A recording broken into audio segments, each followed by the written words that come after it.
In November of 1927, a Mexican priest was stood against a courtyard wall. He was offered a blindfold and refused it. He took a crucifix in one hand and a rosary in the other, opened his arms in the shape of the cross, and said 3 words Catholics have been saying ever since: Viva Cristo Rey, long live Christ the King. He had never taken up arms. And that detail, which the Church has been careful about for 100 years, is why this story is harder than you have been told. Start with the law. It is the entire cause. Mexico's Constitution of 1917 carried a set of articles, 3, 5, 24, 27, 130, that placed the Catholic Church under the control of the state. No religious instruction in schools, no public worship outside a church building, no church property, clergy stripped of the vote. For 9 years, those articles largely sat on paper. Then in June of 1926, President Plutarco Elias Calles signed a law that put teeth in them as an amendment to the Penal Code, which tells you how that government had decided to think about the sacraments. A priest who criticized the government, 5 years. Every priest required to register with the civil authorities, and the states left free to cap how many priests they would permit at all. Sit on that last one. A state government would decide how many men were allowed to forgive sins inside its borders. The bishops then made a decision men still argue about. Rather than run a church licensed by the state, they suspended public worship.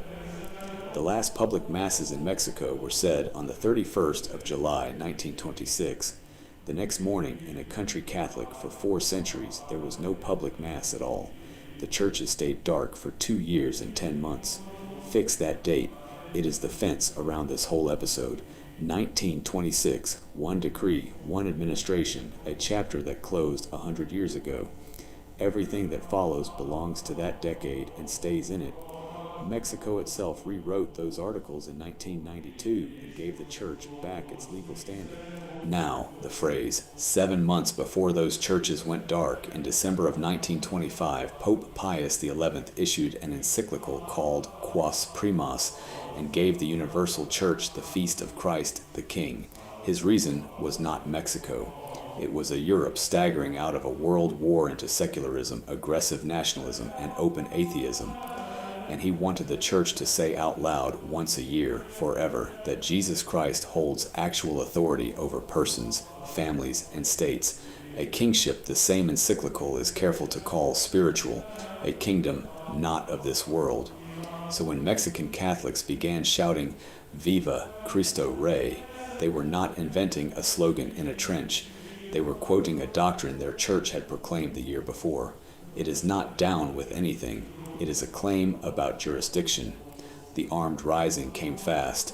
First clashes within days, August of 1926.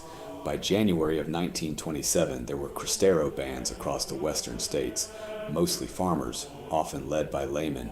Here is the sentence left out of every romantic retelling of this war. The Mexican bishops never officially supported the rebellion. They did not bless it. They did not organize it. They did not condemn it either.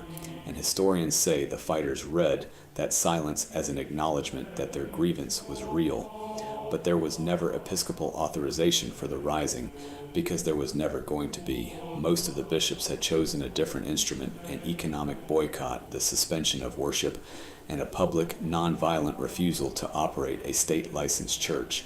So tens of thousands of Catholics went to war carrying a phrase their church had given them for prayer, without a permission slip their church was ever going to sign.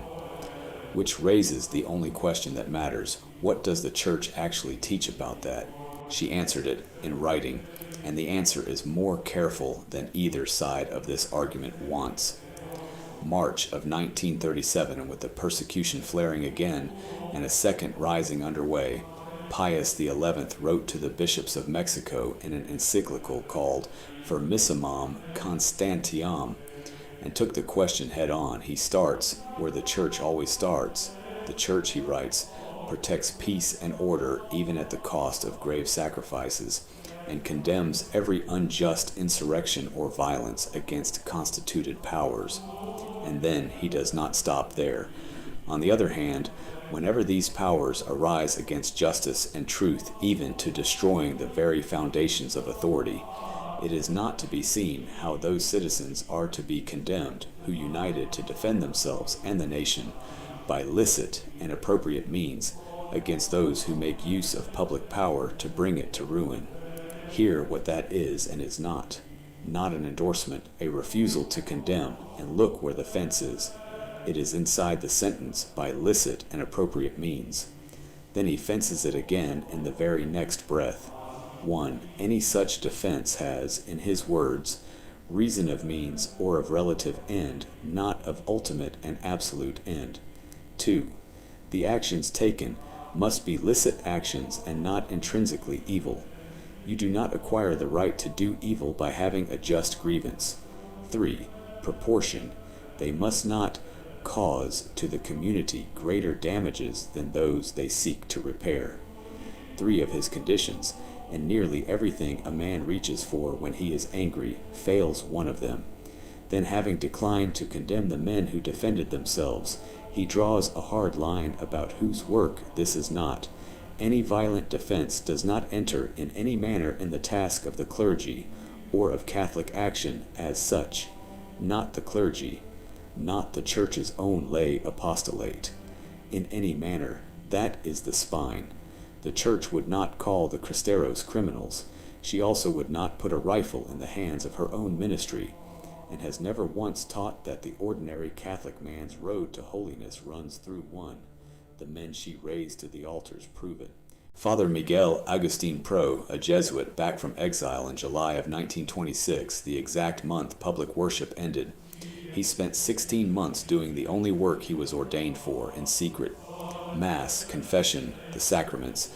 In November of 1927, after an assassination attempt on a former president, Pro and his brothers were arrested. A man who confessed his own part testified they had nothing to do with it. There was no trial.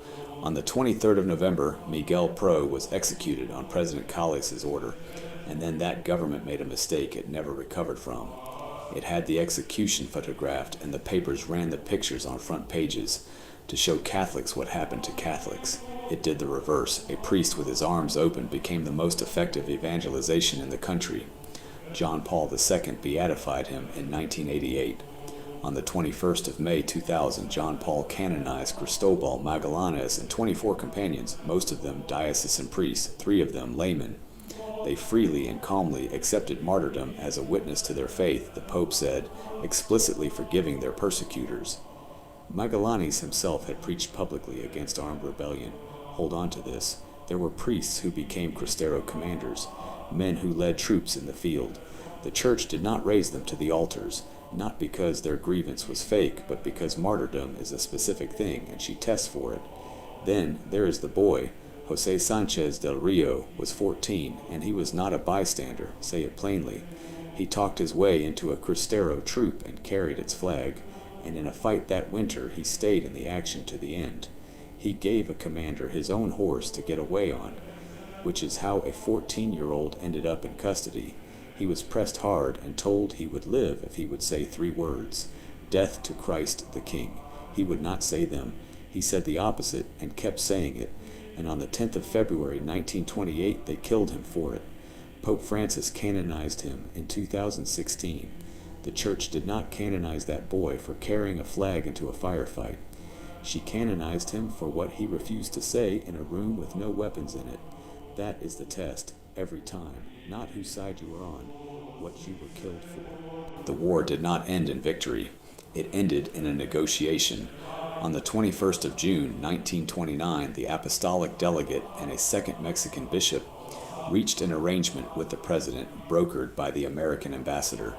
The Church got 3 small concessions. On the 27th of June, the bells rang in Mexico for the first time in nearly 3 years, and the men in the field were told to go home.